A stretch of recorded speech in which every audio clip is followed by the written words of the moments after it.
PR की report के अनुसार देश की सबसे अमीर पार्टी बीजेपी बन चुकी है। 6046 करोड़ रुपए की संपत्ति इस बार जुटाई है और 17% का इजाफा हुआ। तो ये इतना पैसा कहाँ से रहा है? जो है तिरंगा यात्राएं निकाली गई, हर घर तिरंगा की बात की गई और हर चौक चौराहे को तिरंगा से सजाया गया। लेकिन अब उन तिरंगों की जो दुर्गति हो रही, कहीं कहीं वो फटे हुए, कहीं कहीं झुके हुए हैं, उसके बारे में कोई भी संज्ञान नहीं लिया गया। माननीय मुख्यमंत्री महोदय पूरे प्रदेश के अंदर जनसंवाद कर रहे हैं और उसी के तहत 3 दिन का जनसंवाद कार्यक्रम हिसार के अंदर है। 6, 7 और 8 तारीख को। 6 तारीख को कल हांसी के 3 गांवों के अंदर वो जाकर के लोगों से रूबरू होंगे। 7 तारीख को बरवाड़ा के अंदर जहां 3 जगह 3 गांवों के अंदर जाएंगे, वहीं जो गुरु जंबेश्वर जी की मंदिर के अंदर भी जन्माष्टमी के शुभ अवसर पर जाकर के वहाँ मुख्य अतिथि के रूप में शिरकत करेंगे। और 8 तारीख को नारनौंद के अंदर जनसंवाद करने का काम करेंगे।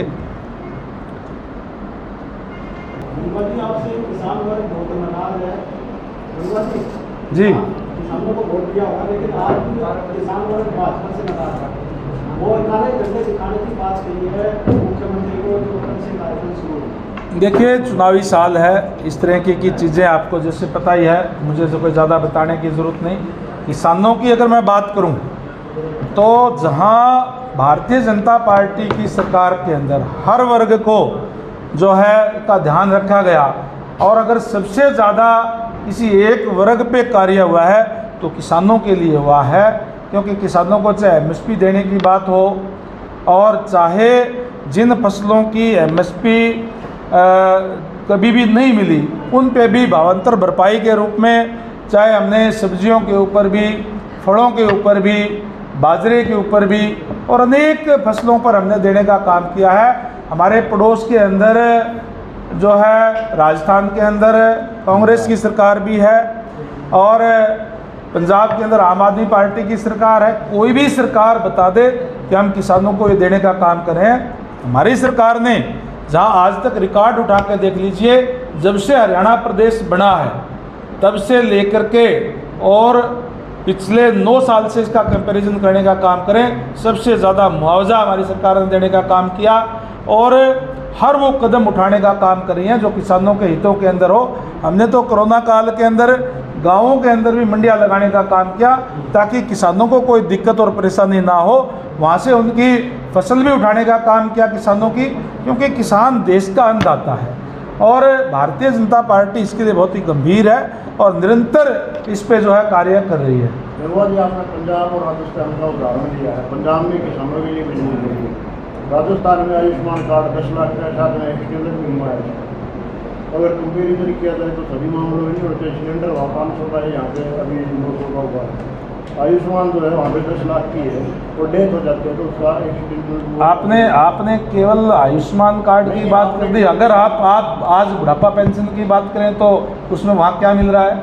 आप कोई एक केवल चीज़ की बात करें। फिर यहाँ पे आपको मैं बताऊँ आयुष्मान कार्ड की बात, यहाँ पे जहाँ सेंट्रल गवर्नमेंट की ये स्कीम है और 1,20,000 रुपये जिसकी सालाना इनकम हो उसको आयुष्मान कार्ड जो है वो दिया जाता है। हरियाणा सरकार ने हरियाणा के लोगों को ज़्यादा इस बात का लाभ मिले, इसके लिए जहाँ बीपीएल की जो आय सीमा वो 1,80,000 रुपये की 600 करोड़ रुपए सालाना हरियाणा सरकार ने अपने खजाने से दे करके, वहीं अभी 3 लाख रुपए आय जो है माननीय मुख्यमंत्री महोदय ने इस बात की घोषणा की है कि 3 लाख रुपए जिनकी आय है उनका भी आयुष्मान कार्ड बनाया जाएगा। तो इससे ज़्यादा आयुष्मान की तरह अभी आयुष्मान की तरह पर आपने टीका देखिए, हॉस्पिटल वाला भर्ती करेगा, टेस्ट लिखेगा, करवाएगा और उसके बाद कहेगा तेरी ये बीमारी इसमें कवर नहीं हो रही, ये पैसे देने पड़ेंगे। आपने देखिए, आप अगर कोई पर्टिकुलर कोई केस की बात हो तो आप हमें संज्ञान में लाने का काम करें। हमारे पास तो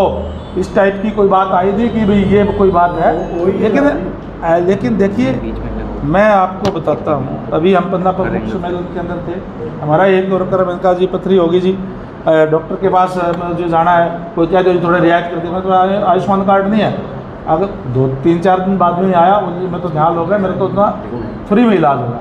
इस तरीके की व्यवस्था है। कोई अगर कोई इस तरीके का कोई भी हॉस्पिटल, कोई अगर कहीं कोई शिकायत आती है तो उनके खिलाफ तो कार्रवाई की जाती है। गंगवा जी, आपके हल्के के अंदर बहुत सारी चोरियाँ हो गई और कोई भी चोरी अभी 2 साल से लगातार हो गई, लेकिन प्रयास नहीं हो पाया।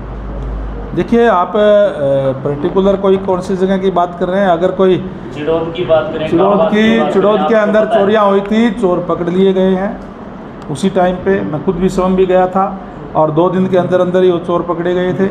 और काड़वास के अंदर भी चोरी हुई थी, आपकी बात ठीक है, वो भी जो अभी चोर पकड़े गए हैं उनसे इन्वेस्टिगेशन चल रही है। बीजेपी ने आज़ादी 370 मंदिर की बात की है और हिसार की बात की जाए तो शहर की जनता हो रही है कि मकान आपका नाम मेरे प्रॉपर्टी ID है या सी कंपनी को पेमेंट कर दी, गलती उन्होंने करी है, पैसे उनको मिली है, चक्कर लोग काट रहे हैं, तो ये भ्रष्टाचार है। देखिए बेणीवाल जी, कोई भी नई चीज़ जब लागू करते हैं तो दिक्कत परेशानियां आती है, लेकिन आप ये देखिए कि जब ये पूर्ण रूप से लागू हो जाएगा ठीक तरीके से, उस टाइम में फिर जो है इसके लाभ जो है बहुत ज़्यादा होंगे।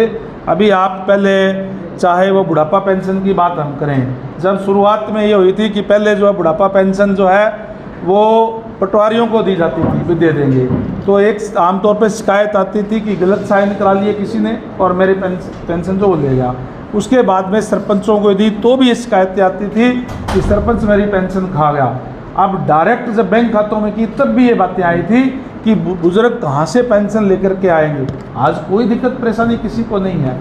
इसी तरीके से अभी आपने जो बात की है प्रॉपर्टी ID की, प्रॉपर्टी ID भी क्योंकि एक शुरुआत है और शुरुआत अभी काफ़ी हद तक इस पर कार्य हो गया है। जब ज़्यादा शिकायतें थी वो काफ़ी हद तक उसको ठीक कर लिया गया और जब बिल्कुल ठीक हो जाएगी तो घर बैठे बिठाए कहीं भी आपकी जो भी प्रॉपर्टी अगर आपकी नाम होती है तो फिर उसके बाद में अपने आप कहीं भी आपको जाने की ज़रूरत नहीं है, इंतकाल भी अपने आप नाम हो जाएगा और सारी चीज़ें हो जाएंगी। है कि गलती कंपनी ने करी है, उनको पेमेंट हो गई है, लोग काट रहे हैं, लोगों की क्या गलती है? मैंने कहा ना कि कोई भी नई चीज़ जब लागू करते हैं मेहमान साहब तो दिक्कत परेशानियां आती है। थोड़े दिन पहले अगर आप मेरे पास भी उधर कैमी रोड पर आते तो आप कहते यार आने की जगह नहीं है, और आज जाओगे तो सबसे बढ़िया पुल बना हुआ है। पुल बनता था तो दिक्कतें आई, लोगों को नहर के ऊपर चक्कर काट के भी आना पड़ता था। इसी तरीके से कोई भी नई चीज़ जब हम लागू करते हैं तो कहीं न कहीं एक बार दिक्कत परेशानी आती है। अभी हमने एक नई चीज़ अभी परिवार पहचान पत्र है, उसके अंदर भी आप कह दोगे कईयों के जो है BPL कार्ड कट गए, कईयों के और हो गए। मैं मानता हूँ कि कई लोगों को दिक्कत आई होगी, उसके लिए बाकायदा से ADC ऑफिस भी है, CSC सेंटर से भी कंप्लेंट कर सकते हैं, दोबारा वेरिफिकेशन भी हो जाती है। और जब ये पूर्ण रूप से बन गया, आज मैं अनेक ऐसे लोग हैं जो आपको ये बताएंगे कि परिवार पहचान पत्र से मेरे समाज कल्याण ऑफिस से फ़ोन आया है कि आपकी बुढ़ापा पेंशन बन गई है। आप विधानसभा में बैठे थे और सेल्फी पार्टी विधायक ने कहा कि ये पोर्टल खत्म नहीं कर दिया, कांग्रेस सरकार बनाएगी, आप भी बैठे थे, क्या पोर्टल खराब है या विधायक क्या कहना चाहते हैं? आपने सुनी कोई निष्कर्ष? मैं बताया ना आपको, कोई भी जब नई चीज़ लागू करता है, मैं बता रहा हूँ, तो कोई भी जब नई चीज़ कोई लागू करते हैं तो दिक्कत आती है। और अभी तो सारी चीज़ें स्ट्रीमलाइन हो रही है, कोई दिक्कत नहीं है। ना परिवार पहचान पत्र के अंदर ना किसी को डोमिसाइल बनाने की ज़रूरत पड़ेगी, ना कहीं कोई SC का BC का सर्टिफिकेट बनवाने की ज़रूरत पड़ेगी, अपने आप उसी से हो जाएगा, कहीं धक्के खाने की ज़रूरत नहीं पड़ेगी। बीजेपी ने आज़ादी का अमृत महोत्सव मनाया, तिरंगा यात्रा में निकाली गई, हर घर तिरंगा की भी बात की गई और शहर के हर चौक चौराहे पर राष्ट्रीय ध्वज को भी लगाया गया, लेकिन उसके बाद राष्ट्रीय ध्वज की जो दुर्गति हिसार शहर में हो गया, हर चौक चौराहे किसने लगाया? जो अभी आज़ादी के अमृत महोत्सव के तहत जो है तिरंगा यात्राएं निकाली गई, हर घर तिरंगा की बात की गई और हर चौक चौराहे को तिरंगा से सजाया गया। लेकिन अब उन तिरंगों की जो दुर्गति हो रही, कहीं कहीं वो फटे हुए, कहीं कहीं झुके हुए हैं, उसके बारे में कोई भी संज्ञान नहीं लिया गया। तो राष्ट्रीय ध्वज की इस तरीके से दुर्गति के बाद आज भी लोग फटे पुराने झंडे गाड़ियों पर लगाए घूमते हैं, लेकिन कोई एक्शन नहीं होता। देखिए, ये तो लोगों के अंदर अवेयरनेस की होनी चाहिए और उसके लिए आप मीडिया के लोग भी हैं, आम लोग हैं, सारे हैं। कोई अगर आपने गाड़ियों की बात की, गाड़ी पे किसी ने कोई फटा हुआ झंडा लगाने की बात आपने कही है, तो वो हमारे लोगों के अंदर अवेयरनेस इतनी होनी चाहिए कि जहां हम हम अगस्त के महीने के अंदर तिरंगा यात्राएं निकालते हैं, हम उन शहीदों को याद करते हैं जिनकी वजह से आज हम खुली हवा के अंदर सांस ले रहे हैं। वहीं हमें उस तिरंगे का सम्मान करना चाहिए और तिरंगे का सम्मान आदरणीय नरेंद्र भाई मोदी जी के बनने के बाद में पूरे विश्व में जो है वो बढ़ाने का काम किया है। आपको ध्यान होगा कि यूक्रेन के अंदर जो हमारे पड़ोसी देश है पाकिस्तान के बच्चे भी तिरंगा ओढ़ करके वहाँ से सुरक्षित निकले थे। तो ये तो हर एक भारतवासी का, हर एक नागरिक का दायित्व है कि वो इस बात का ध्यान रखे। और जहाँ तक हमने तिरंगा यात्रा की बात है, इस बात का पूर्ण रूप से ध्यान भी रखा गया और तिरंगा यात्रा उन शहीदों की याद के अंदर और हमारे सम्मान के प्रतीक को हमने जो लहराने का काम किया। इलेक्शन की बात हो रही है, किस तरह से देखते हैं सर इसको आप? हाँ जी, वन नेशन वन इलेक्शन की बात हो रही है। निश्चित तौर पर ये आदरणीय नरेंद्र भाई मोदी जी हमारे जो देश के प्रधानमंत्री हैं, निश्चित तौर पर देश को आगे बढ़ाने के लिए नई नई चीज़ें लाने का काम करते हैं। ये भी एक बहुत ही ऐतिहासिक कदम उठाने का प्रयास जो सरकार की तरफ से है। और ऊंची स्ट्रीट लाइट्स पर जो वो कटे फटे अभी एक बात का जवाब वो उन्होंने पूछा, उसके वन इलेक्शन का मैंने मुद्दा उठाया था पहले 3 साल पहले, फिर 1 साल पहले। उसमें मेन चीज़ ये थी कि मैंने एक प्रेस रिपोर्ट पढ़ी कि जब कोविड हुआ चाइना में और वहाँ से इंडस्ट्री उठ के चलने लगी तो उन्होंने उनको बताया कंपनियों के कि जाना है तो वियतनाम, इंडोनेशिया वगैरह जाओ, क्योंकि इंडिया में तो इलेक्शन मोड परमानेंट है और एजिटेशन मोड। तो उसको वन इलेक्शन वन नेशन मकसद ये है कि मैंने देखा है, इन्होंने भी देखा है कि 1967 तक तो वन नेशन वन इलेक्शन ही था, असेंबली और पार्लियामेंट का इलेक्शन इकट्ठे थे।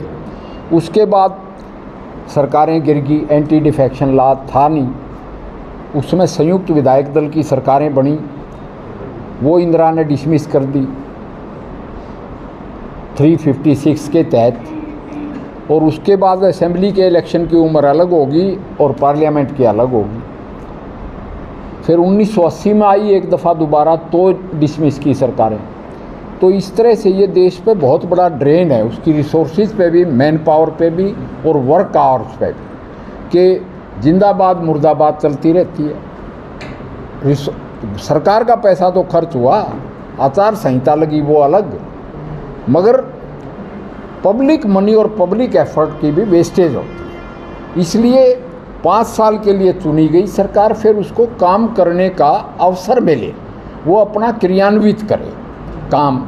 जैसे आप झंडे की बात कह रहे थे, मैं ऑस्ट्रेलिया में झंडा फहरा के आया हूँ। 15 अगस्त को मैंने एडिलेड में झंडा फहराया, क्योंकि वहाँ पे एक हरियाणा के सुरेंद्र पाल काउंसलर हैं, जाजवान गांव के सुरेंद्र पाल चैल, और हरियाणा वालों ने झंडा फहरवाया। पहला ऑफिशियल फंक्शन था हाई कमीशन से बाहर, वहाँ भी थ्रेट आई झंडा नहीं फहराने देंगे ये वो, मगर इकट्ठे हो गए, हमने फहरा लिया, बहुत तसल्ली से फहराया। फिर गुजरातियों ने शाम को फहरवाया कि जी हमारे भी आओ, हरियाणा वाले तो ये अंग्रेज मिल के बड़ा अच्छा काम कर गए। वहाँ रिस्पॉन्सिबिलिटी, झंडा फहराया, उसका आदरमान 20 किलो झंडे में इस ऑफिस से भी ले गया था। फ्लैग फाउंडेशन वालों ने भी झंडे दिए थे मेरे को 5-6 किलो बड़ा झंडा, जो 9x6 वाला। तो उसमें हर एक ने बड़ी तसल्ली से झंडा लिया, अपने घर पे फहराया। सिंगापुर में मैंने झंडा फहराया, जहाँ आज़ाद हिंद फौज का मेमोरियल था, वहाँ बांग्लादेशियों ने और पाकिस्तानियों ने मिलके भी तिरंगा झंडा फहरवाया, क्योंकि उस टाइम तक न बांग्लादेश था न पाकिस्तान था, सारे हिंदुस्तानी थे। तो इस तरह से जहाँ तक झंडे के अपमान का सवाल है, एक होती है नेशनल ड्यूटीज़, एक होते हैं नेशनल राइट्स।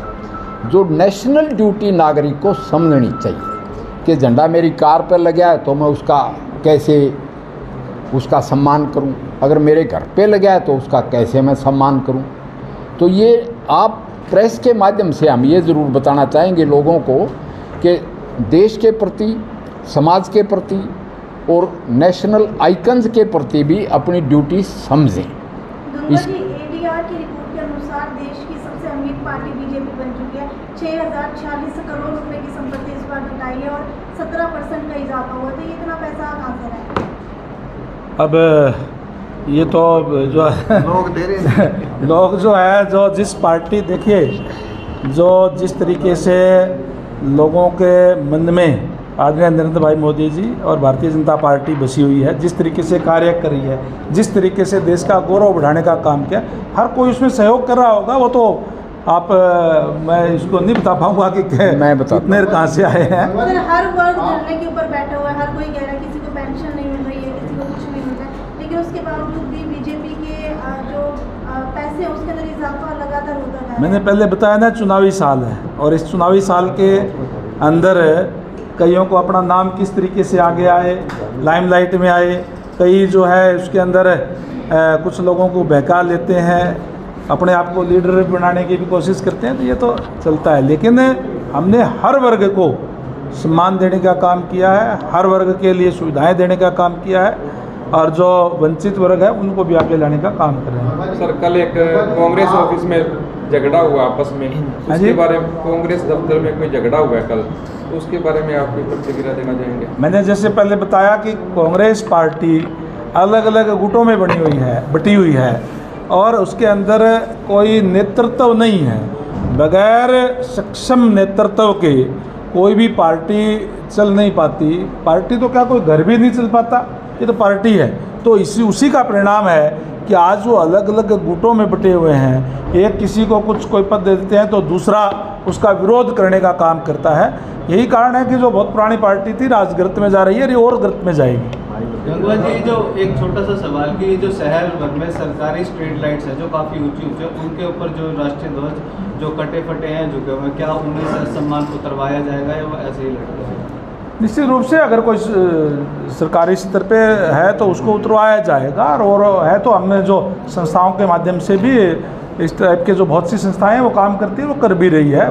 इस बात का हम संज्ञान लेते हैं और हम मेयर साहब को बोलेंगे कि इस तरह के जो गैर सम्मानजनक बातें हैं झंडे के बारे में उसको करेक्ट किया। उसके लिए अपन क्योंकि पीछे आपकी नॉलेज में या गोवा में आप लोगों के पदाधिकारियों ने इस्तीफे दिए, विरोध प्रदर्शन नागौर में भी चल रहा है, उसको लेकर आप क्या उनके कहाँ विरोध प्रदर्शन चल रहा है? विकास के मुद्दे पे कि विकास नहीं, उनका कहना है कि अधिकारी उनकी सुनवाई नहीं कर रहे हैं, नेता उनकी सुनवाई नहीं कर रहे। देखिए इस टाइप का कोई पर्टिकुलर कोई बात आएगी तो निश्चित तौर पर अधिकारियों को निर्देश दिए गए हैं कि कार्यकर्ताओं की भी, और न केवल कार्यकर्ताओं की, माननीय मुख्यमंत्री महोदय ने आदेश किए हुए हैं जो डिस्ट्रिक्ट के हेड हैं, चाहे डीसी है, एसपी है, 11 बजे से लेकर के 1 बजे तक कोई भी अधिकारी कोई मीटिंग्स नहीं करेंगे, कोई और कोई काम नहीं करेंगे, लोगों की सुनवाई करेंगे। इसी तरीके से अपने अपने डिपार्टमेंट के जो हेड हैं उनको माननीय मुख्यमंत्री महोदय की तरफ से ये आदेश काफ़ी टाइम पहले जो है आ चुके हैं और निरंतर इस बात की सुनवाई करते भी हैं। कहीं कोई पर्टिकुलर कोई बात होगी, कोई जगह की बात होगी तो हम अपने कार्यकर्ताओं की वो भी नाराजगी दूर करेंगे। ये जन